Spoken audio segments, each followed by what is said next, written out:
बात करने के लिए लॉगिन करें www.astrotak.com। हेलो एवरीवन, मैं हूँ रश्मि मेघलानी, आपकी लाइफ डिजाइनर।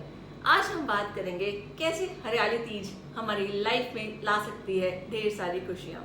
तीज जो कि है 31 जुलाई 2022 को, ये बेसिकली फेस्टिवल है लेडीज का, चाहे वो मैरिड हो या अनमैरिड। ऐसी मान्यता है कि माँ पार्वती ने घोर तपस्या के बाद शिव जी को तीज पर पाया था। अगर आप अनमैरिड हैं और अपने लिए एक अच्छे जीवन साथी की तलाश में है तो इस तीज पर निर्जला व्रत रखना ना भूलिएगा। और अगर आप मैरिड हैं, आपकी लाइफ में कुछ उथल पुथल चल रही है, चाहे वो फाइनेंसेस को लेकर है, हस्बैंड की हेल्थ को लेकर है या रिलेशनशिप में कुछ और इश्यूज हैं, तो अगर आप इस तीज पर निर्जला व्रत ऑब्जर्व करते हैं तो आपकी लाइफ की ये सारी प्रॉब्लम्स रिजॉल्व हो जाएगी। तो चलिए देखते हैं कैसे स्टार्ट करें इस तीज पर निर्जला व्रत। सबसे पहले आपने सुबह उठकर नहा धोकर ग्रीन कलर के या रेड कलर के कपड़े पहनने हैं, पूरा श्रृंगार करना है और उसके बाद निर्जला व्रत ऑब्जर्व करना है। इस दिन हाथों पर मेहंदी लगाना बिल्कुल नहीं भूलिएगा।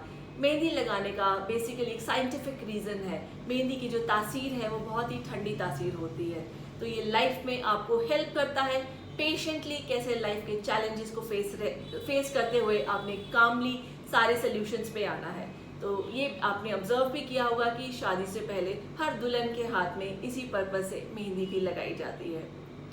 तो देखते हैं इसकी पूजा कैसे की जाती है। जो तीज की पूजा है वो बेसिकली सूर्य अस्त के समय की जाती है। अगर आप ये पूजा घर पर कर रहे हैं तो माँ पार्वती और शिव जी की प्रतिमा काली मिट्टी से घर पर बना के आप ये पूजा कर सकते हैं। और अगर आप मंदिर जाकर ये पूजा करना चाहते हैं तो मंदिर में जाके शिव जी और पार्वती माता की प्रतिमा के आगे आपने पूजा का सामान अर्पित करना है। और पूजा में आपने लेने हैं केले के पत्ते, आपने लेना है धतूरे के कुछ पत्ते, आपने माँ पार्वती और शिव जी के वस्त्र लेने हैं और माँ का श्रृंगार का सामान, और उनके आगे फिर एक देसी घी का दिया जलाना है।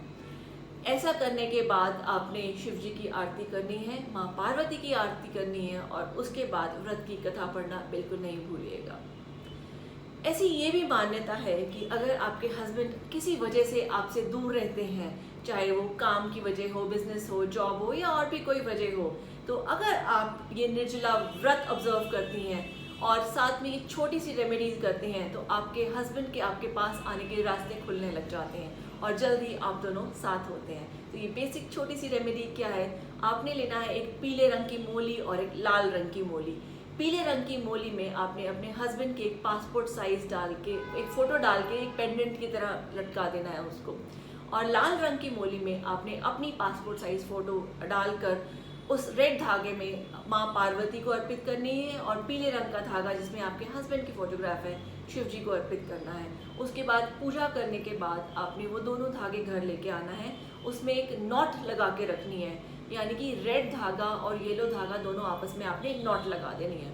ये धागा आप अपने पास रखेंगे और डेली शिव जी और पार्वती माँ को प्रे करेंगे। आप देखेंगे जल्दी ही आपके हस्बैंड आपके पास होंगे और आप एक खुशहाल जिंदगी जिएंगे। अंत में मैं यही कहूँगी कि माँ पार्वती और भोलेनाथ की कृपा हम सब पर बनी रहे और हम सबका जीवन खुशहाल रहे। ओम नमः शिवाय।